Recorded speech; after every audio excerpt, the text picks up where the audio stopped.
Nós vamos aprender nessa noite sobre equilíbrio financeiro na família.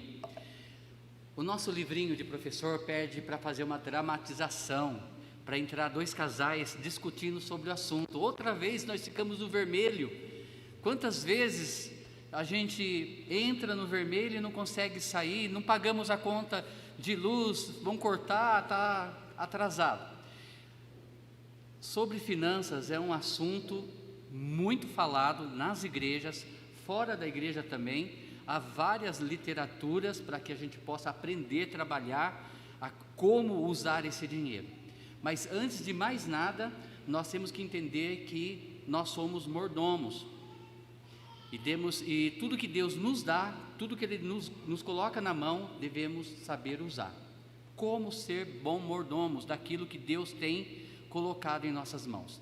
E o dinheiro não é diferente. E hoje nós vamos aprender como usar o dinheiro, como pagar as contas, qual é a fonte, da onde vem o nosso dinheiro, tá bom? Então vamos lá, fiquem espertos que vocês podem continuar lendo logo após, que eu pedi para você ler. Eu não estou com o meu óculos original, esse daqui é do Paulo, então não sei onde que está o meu, mas eu vou tentar enxergar com ele, tá bom? Vamos lá, olha, o versículo de Provérbios, capítulo 30, versículo 9, diz assim: porque se eu tiver mais do que o necessário, poderei dizer que não preciso de ti, e se eu ficar pobre, poderei roubar, assim envergonharei o teu nome, ó meu Deus. Então aqui o versículo fala que não é para ter nem menos e nem mais, que Deus nos dê a medida correta. Nós devemos lembrar sempre da oração do nosso Senhor Jesus Cristo: o pão nosso de cada dia. Deus sabe o que nós necessitamos, mas é muito interessante esse versículo como ele inicia. Olha, eu não quero ter tanto para não falar que não preciso do Senhor, e nem tão pouco para que eu precise roubar. É forte. Antes de entrar, eu sei que Deus supre nossas necessidades, eu sei que Deus tem cuidado de nós. Há dias que nós ficamos desesperados, porque parece que não vai dar. Quando a gente recebe, vem o dinheiro na mão, nós olhamos para a conta, elas acabam sendo maiores do que aquilo que temos em mão, que não era para ser. Mas Deus disse que nunca, jamais um filho dele vai mendigar o pão. Amém? Jamais. Eu falo isso porque a parte C desse versículo, a parte final, fala em nem a pobreza para que eu não roube. Deus não deseja isso. Só falando de um testemunho que aconteceu na minha vida muito rápido. Houve um período no seminário que nós passamos muita necessidade. Eu já falei isso várias vezes. Uma delas é quando a Elisane estava com febre, o Felipe estava com febre. A Elisane não estava com febre, mas não estava bem, estava na parte de cima.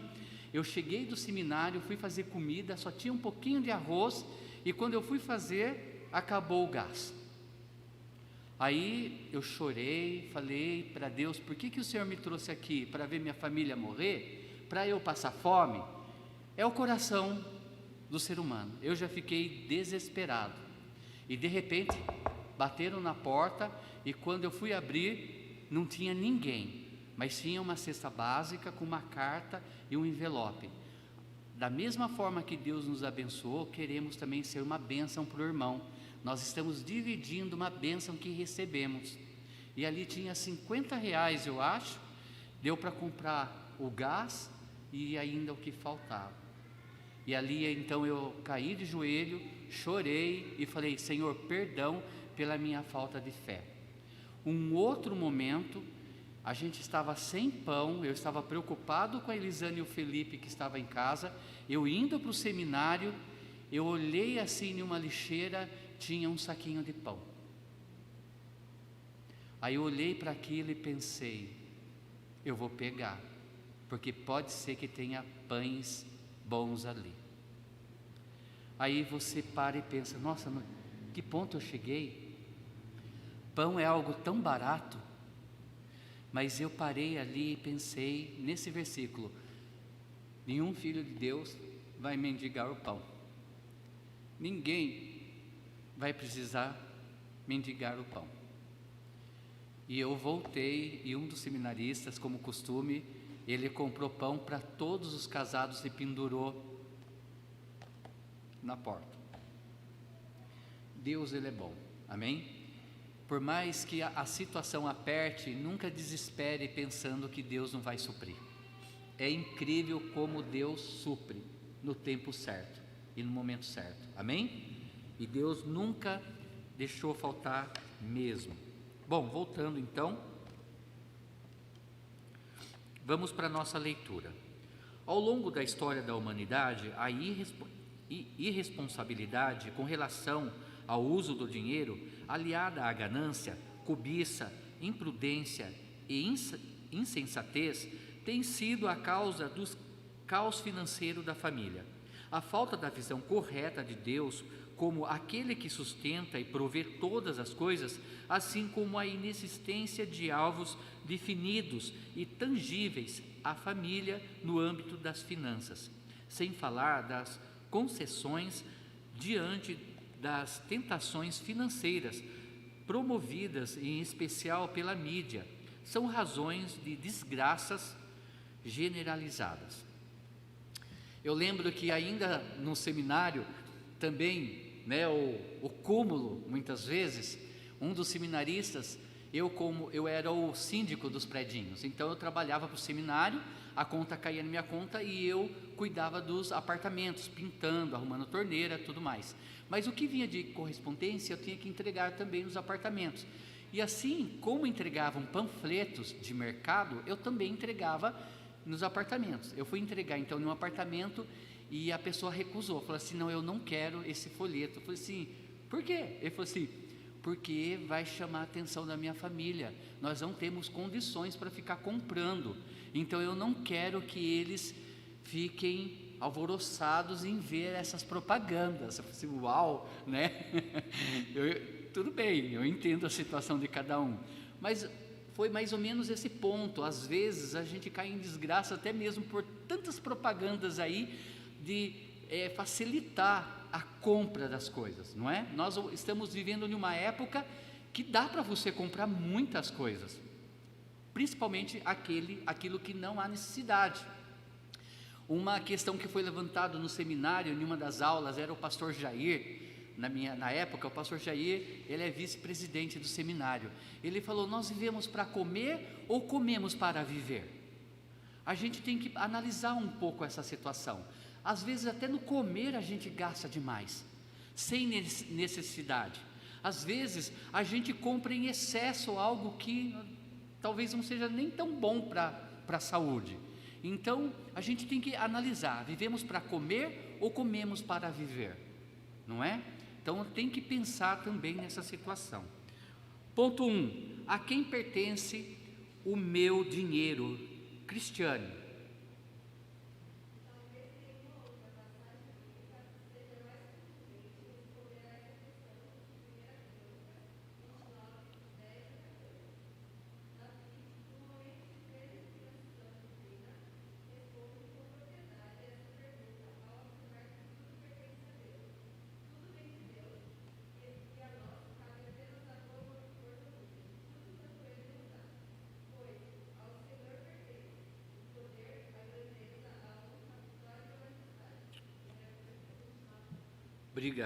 Obrigado. Então, tudo pertence ao nosso Deus. Deus realmente, Ele é o dono, de todo o tesouro que há na terra.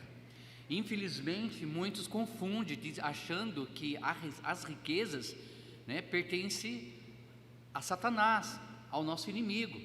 Nós podemos ver ali em Mateus capítulo 4, quando Jesus é levado pelo Espírito Santo ao deserto, e ele é tentado por Satanás. E Satanás então, no meio da sua tentação, ele leva Jesus lá no pináculo. Ele fala: olha, vede, tudo isso daqui é minha glória, a mim pertence, mas eu vos darei tudo se prostrarem diante de mim. Sim, não estamos falando dessa glória, do que o mundo oferece, mas toda a riqueza e toda a pobreza pertence ao nosso Deus.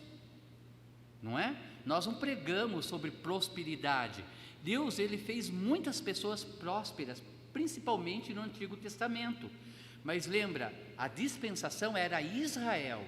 Hoje a dispensação que estamos vivendo é a igreja. E o nosso tesouro, como igreja, está guardado aonde? Nos céus. Muitas pessoas pegam trechos de Israel, tentam colocar Israel dentro da igreja. Sim, Deus, ele abençoou financeiramente muitos no Antigo Testamento.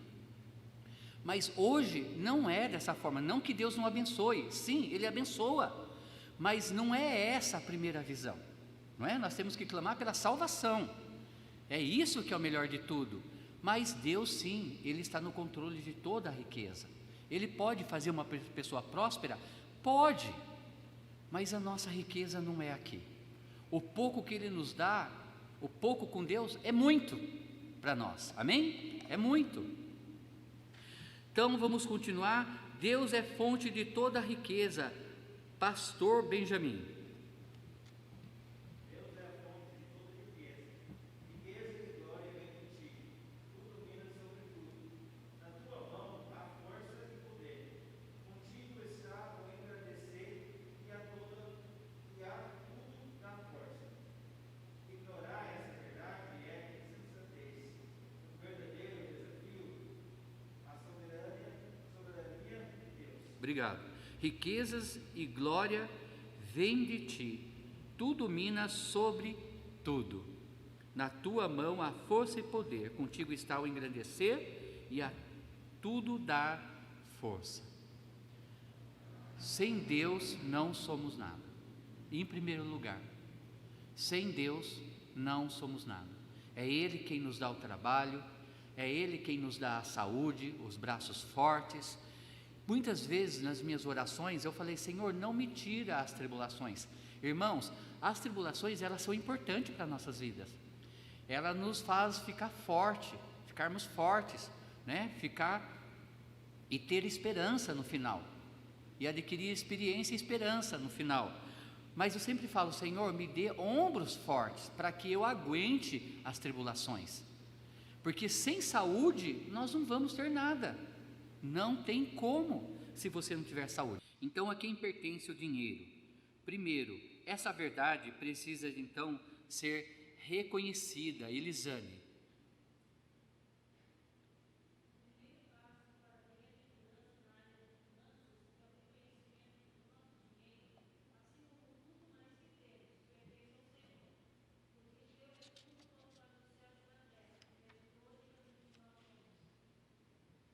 Pode continuar.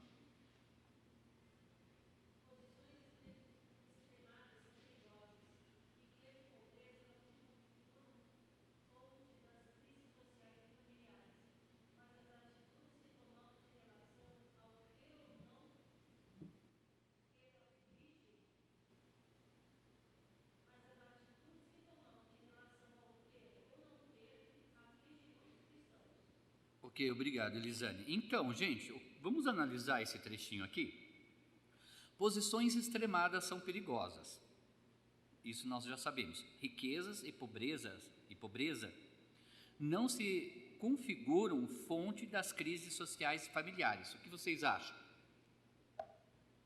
A revista está certa? O que vocês acham sobre isso? Contribui?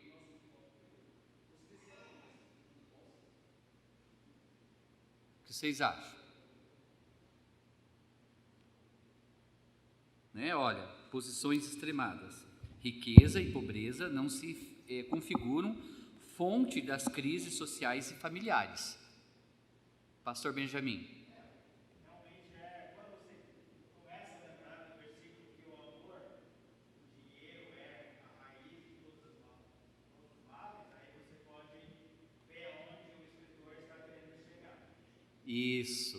Dentro desse contexto, sim, né? É lógico que se a gente for pensar que riqueza e pobreza não vai influenciar, né, na vida financeira das famílias, sim. Já está falando, se ele é pobre, ele vai ter dificuldades. Se ele é rico demais, ele não vai ter dificuldades, mas também ele vai ser ganancioso, tudo mais, e ele vai ficar com o coração longe de Deus, né? Mas pensando no sentido, né, como o pastor colocou, é verdade. O nosso amor não deve estar no dinheiro, e sim, né, nas coisas de Deus, na palavra de Deus. Mas as atitudes que tomamos em relação ao ter ou não ter afligem muitos cristãos. Isso é verdade? Sim. De se ter ou não ter aflige, mexe com muito cristão. Se eu fosse fazer uma pergunta aqui nessa noite, quem quer ficar rico? A maioria ergue a mão. Eu creio que a dificuldade, o problema não é o dinheiro, e nós sabemos bem disso, é o amor ao dinheiro, é a ganância pelo dinheiro, não é? O amor o dinheiro é necessário, todo mundo precisa dele, e nós queremos ter o dinheiro ao ponto de não termos dívidas e que a gente possa nos alimentar, né, o normal, e também a gente ter um tempo de passeio. Não é errado, de forma alguma, mas o difícil é se entregar ao dinheiro ao ponto de deixar de servir a Deus e até mesmo a própria família. Quantas pessoas estão aí se matando, mas não tem tempo para a família? Deixam dinheiro, e quantos são muitos ricos, ele morre e os filhos ficam brigando por causa daquela herança. Que o Senhor nos dê aquilo que precisamos na medida certa. Segundo, reconhecer essa verdade é sinal de maturidade espiritual. André, leia para nós.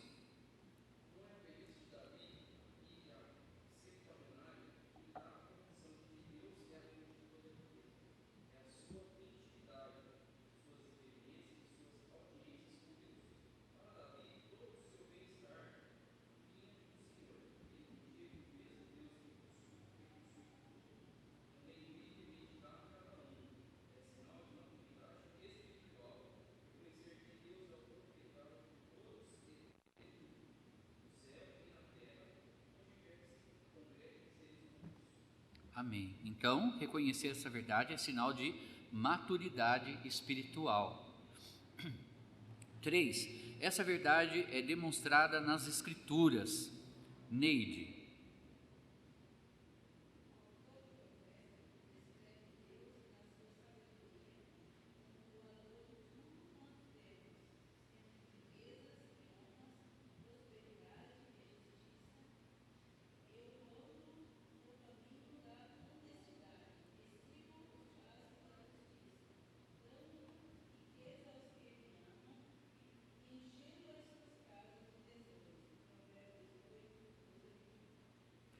Olha só, o autor de Provérbios descreve Deus na sua sabedoria como o doador de tudo quanto temos. Nós já sabemos a história de Salomão. Ele poderia, lógico, de imediato ter pedido o quê? Riqueza, mas ele pediu por sabedoria. E Deus se agradou e não deu somente sabedoria, deu sabedoria e toda a riqueza que ele iria precisar. Infelizmente não foi nem a riqueza e nem a sabedoria que fez aquele homem de Deus se desviar do caminho, né? A paixão dele era outra, infelizmente, era carnal, era por suas mulheres, inúmeras mulheres e concubinas, que fez com que então ele se desviasse do caminho do Senhor, e na sua velhice então ele reconhece e volta novamente no caminho do Senhor. Mas Deus é o provedor, Ele que deu tudo para Salomão, e muitos dizem que até hoje não houve homem mais rico do que Salomão, no seu tempo, acho que talvez até nos tempos de hoje, se fosse comparar de época com época, tá bom? Mas lembrando então que Deus é o nosso provedor, Ele é o que dá a riqueza. Quando Israel voltou do cativeiro, Angélica,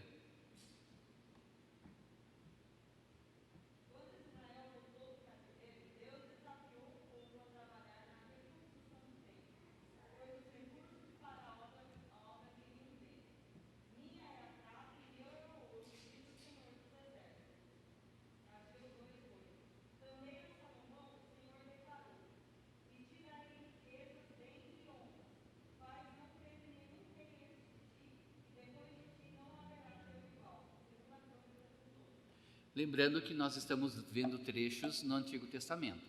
Mas também o nosso Deus, ele é mutável? Não, ele é imutável. Ele não deixou de nos abençoar. Ele abençoou muito aquele povo, sim, mas se é a vontade de Deus de nos abençoar também dessa forma, por que não? Mas eu creio que Deus sabe o que nós precisamos. Deus sabia o que cada um deles iriam necessitar. Não é diferente com nós.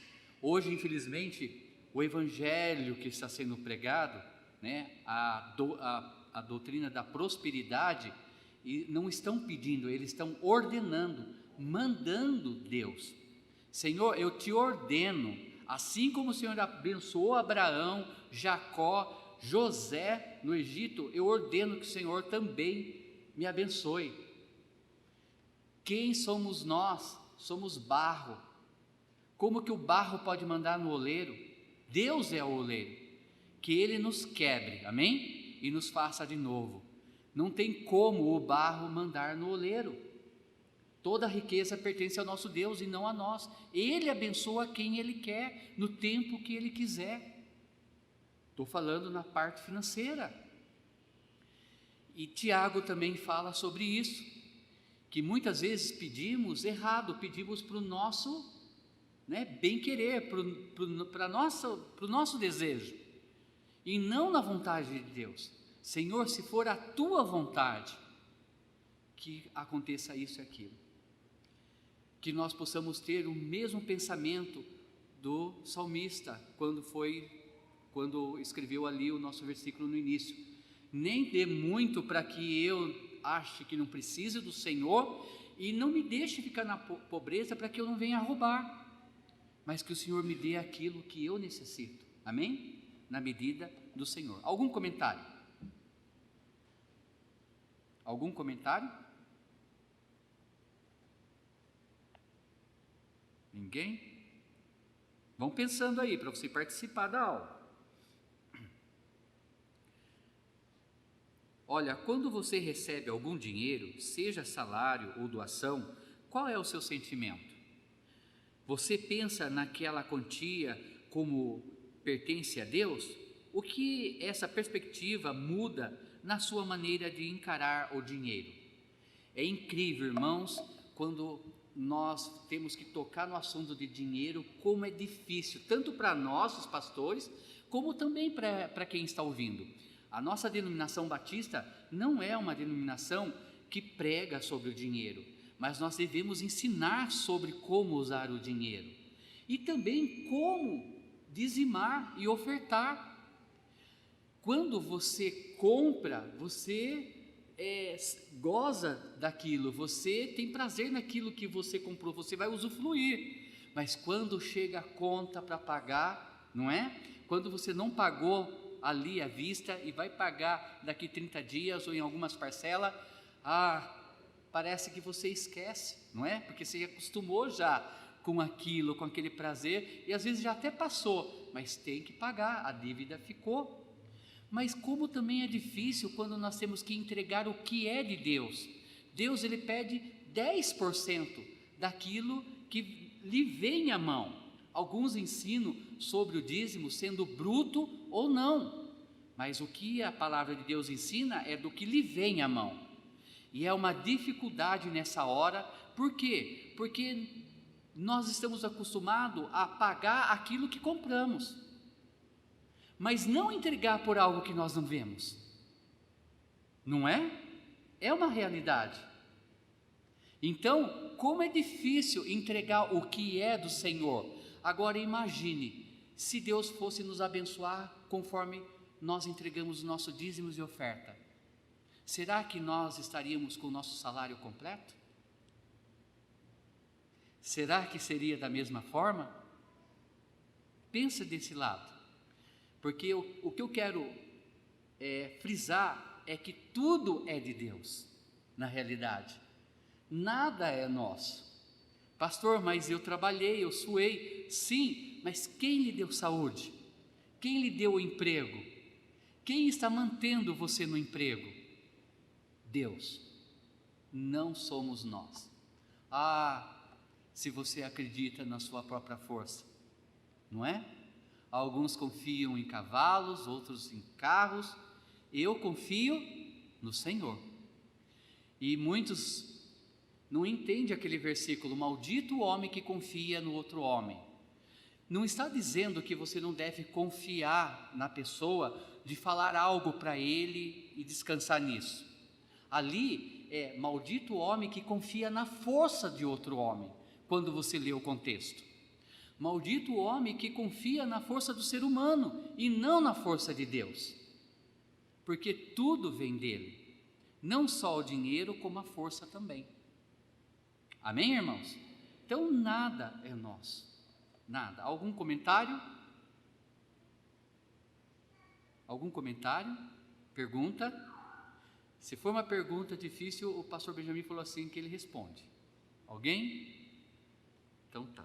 Vamos continuar?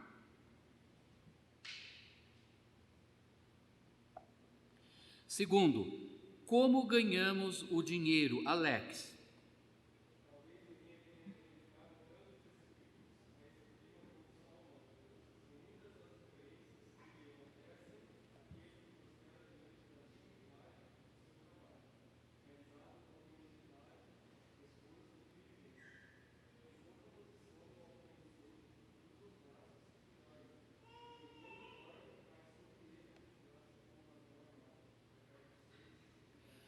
Vamos colocar Provérbios 6, de 6 a 11, já está lá? Então vamos ler. Olha, vai ter com a formiga, ó preguiçoso, olha para os seus caminhos e sê sábio, pois ela, não tendo chefe, nem guarda, nem dominador, prepara no verão o seu pão, na cega ajunta o seu mantimento. Ó preguiçoso, até quando ficarás deitado? Quando te levantarás do teu sono? Um pouco a dormir, um pouco a tosquenejar, um pouco a repousar de braços cruzados. Assim sobrevirá a tua pobreza como humilhante e a tua necessidade como um homem armado. O preguiçoso deixa de assar a sua caça, mas ser diligente é o precioso bem do homem. Obrigado, temos um telão ali. Uhul.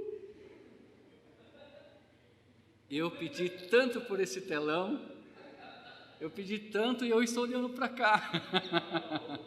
Ela falou?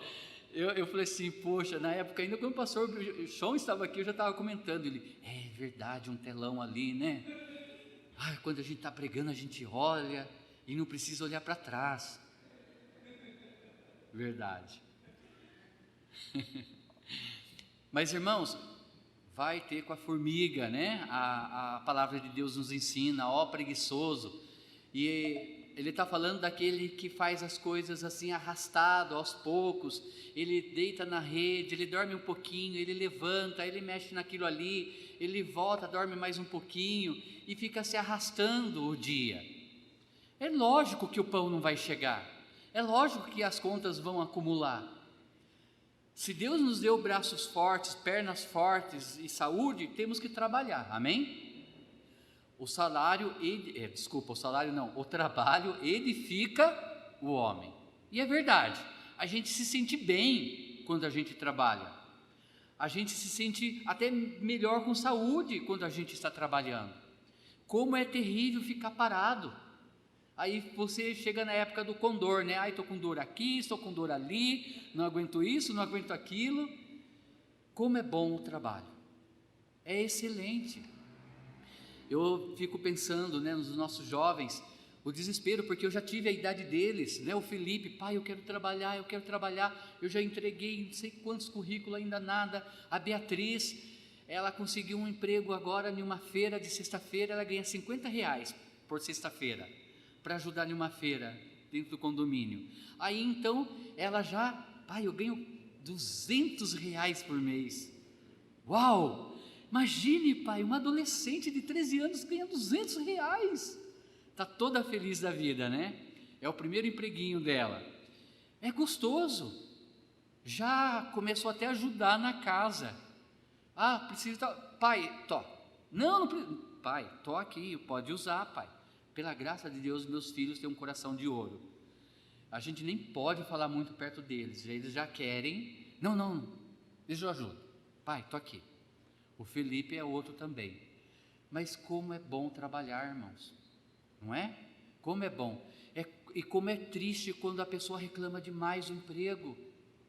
Orou tanto por aquele lugar, outros oraram muitas vezes por aquela pessoa, e entra e fica reclamando, fica arrumando problema.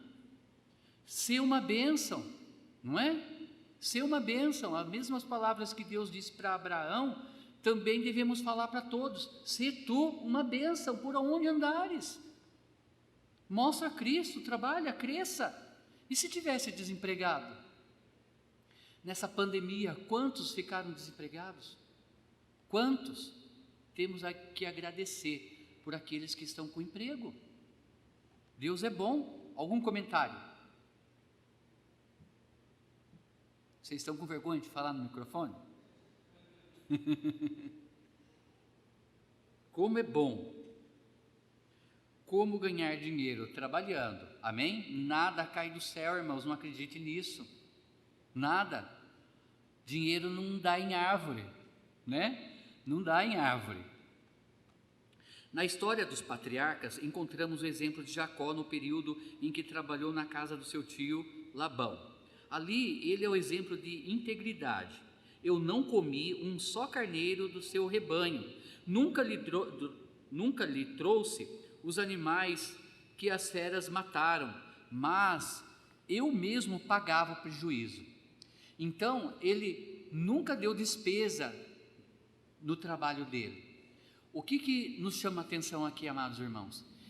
É que, infelizmente, alguns no trabalho ficam roubando a hora do patrão, fica fugindo do seu posto, fica indo no banheiro 200, 300 vezes, fica lá sentindo mau cheiro em vez de estar lá no trabalho, não é?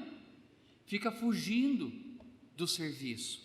Ele fala que, além de ele não ter tirado nada, né, do trabalho, ainda ele pagou pelo prejuízo que não era nem dele. Se alguma fera matasse, ele pagava com outra ovelha. Gênesis 31, 38, 39. Alice, Jacó.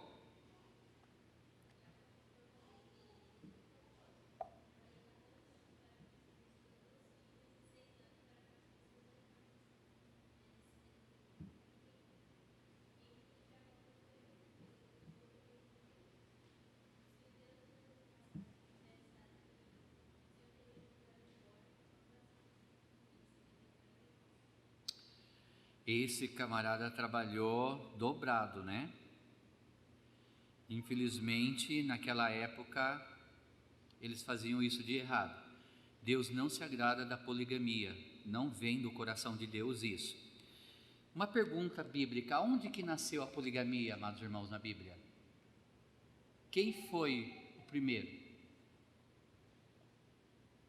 Tic-tac, tic-tac, tic-tac, tic-tac. Alguém lembra? Elisane. Foi através da geração de Caim. Ali nasceu a poligamia, ou seja, alguém que estava fora da vontade de Deus. Foi o primeiro caso que nós podemos ver na Bíblia de poligamia. Foi através, né, da geração de Caim. Não só assassinos, como polígamos também, né? Poligamia nasceu ali também com Caim.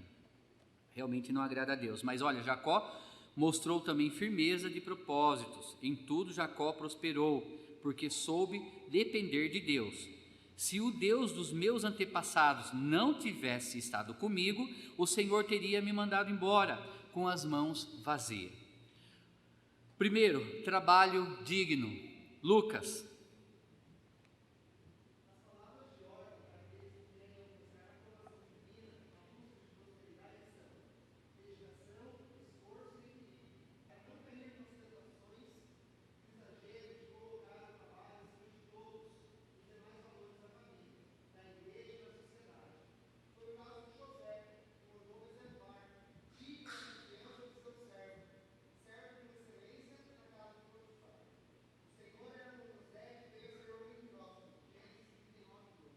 Obrigado.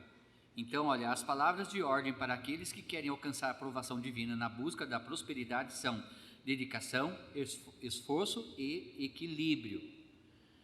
Principalmente aí, lógico, tem que ser no controle, mas equilíbrio.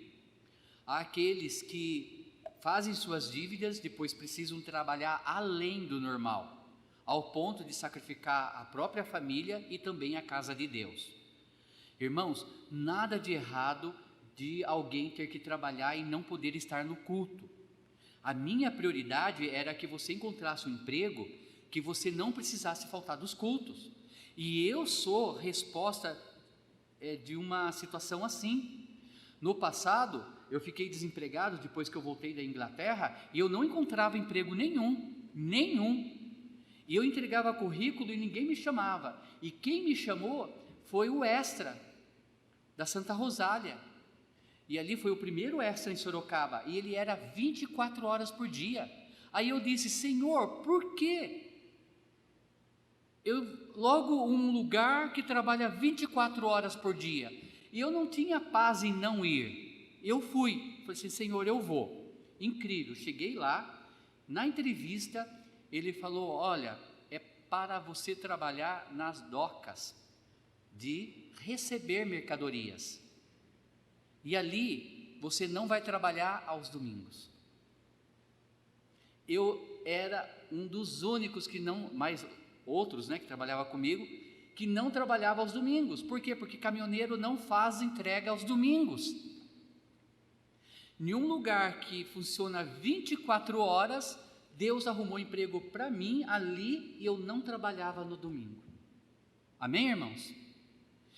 Quando eu consegui um outro emprego que eu trabalhava no domingo, justamente nos horários de culto, eu tinha 2h30 de almoço e de janta. Eu saía do meu local, eu pegava o ônibus, eu ia para a Nova Vida, para adorar o Senhor.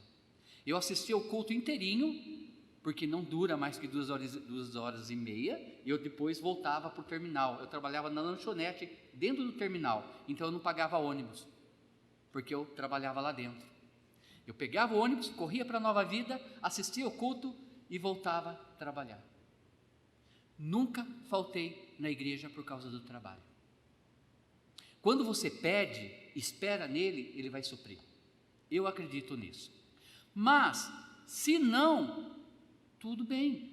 Só que há aqueles que trabalham até as 18 horas e ao invés de voltar para casa, abraçar a família, ficar um tempinho, pegar a família e vir para a igreja, eu vou fazer hora extra. Eu vou trabalhar até as 9 horas da noite. Pastor, não posso ir na igreja hoje. Por quê? Porque eu tenho que fazer hora extra. O patrão pediu? Não, eu me ofereci. Tem que ter equilíbrio, irmãos. Primeiro quem? Deus. Depois, família. E depois, igreja. Nessa ordem. Amém? Nessa ordem. Motivação correta. O que Deus espera de cada um de nós é que façamos a nossa parte, dando o nosso melhor, com gratidão e satisfação no coração pelo que Ele nos proporcionou alcançar.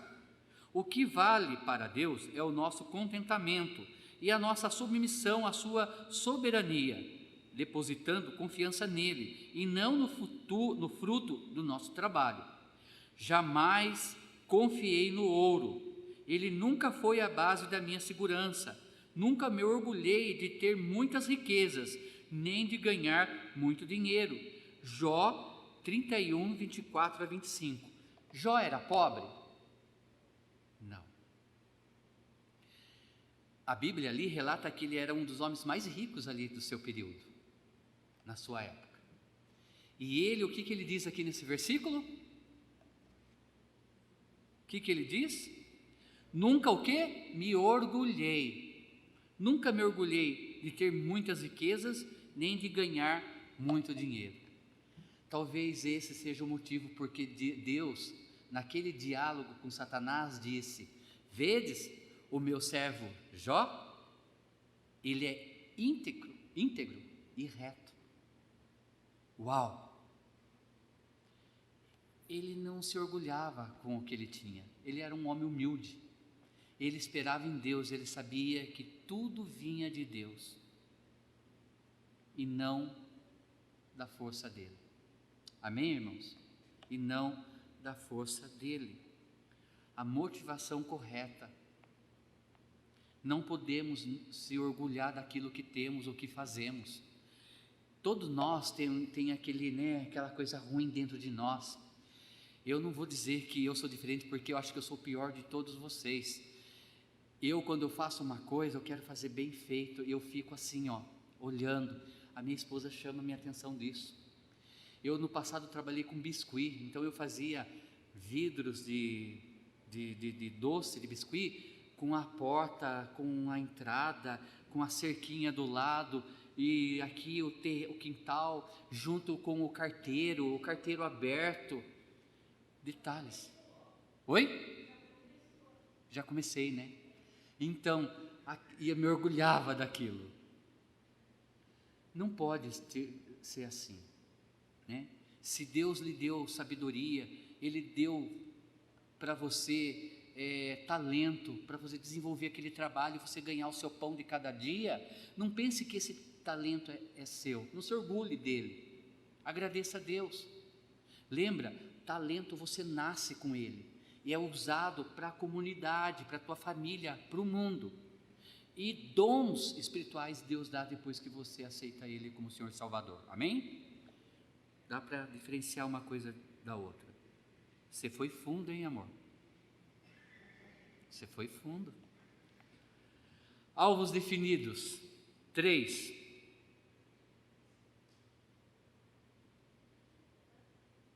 Cristiane. Eu estou esquecendo nomes, não pense que eu não vou chamar você, que eu não estou lembrando nomes de alguns. Eu sou péssimo para nome.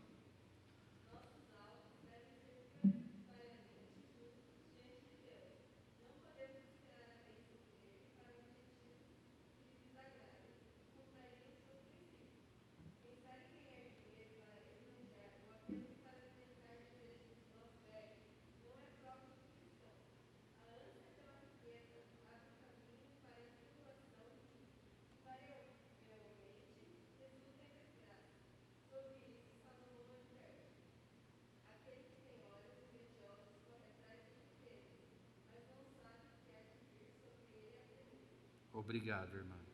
Alvos definidos. Nossos alvos devem ser prioritariamente justos diante de Deus. Não podemos esperar a bênção dele para objetivos que lhes desagradem e contrariem. Vai ter necessidade de comprar aquilo ou não? Vai ter necessidade de comer lanche toda quinta-feira ou não?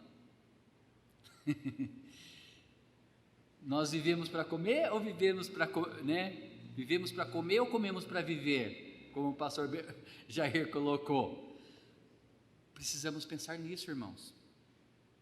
Ter os nossos alvos definidos. Geralmente no início do ano ou no final do ano a gente se desperta para isso. Eu lembro do Lucas trazendo aquela relação e passando para a igreja, né, Lucas? Agora pergunte, cada um conseguiu preencher e viver até aqui? Muitas coisas aconteceram com essa pandemia, sim, mas precisamos, cuidar com os nossos alvos. É algo que realmente vai agradar a Deus ou não? Vai fazer com que a gente sofra mais tarde ou não? Temos que pensar nisso. Alguém quer comentar sobre isso? Esse ponto? Alguém? Então, nós vamos parar por aqui. E o Maurício vai começar semana que vem. E o casal também, semana que vem.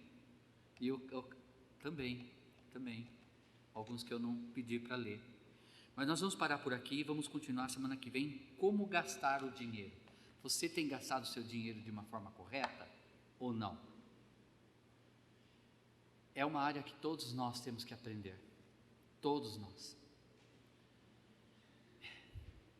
Até onde nós podemos viver essa frase? Você gasta além do que você ganha ou não?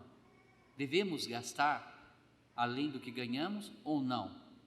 Em que circunstância devemos gastar além do que ganhamos?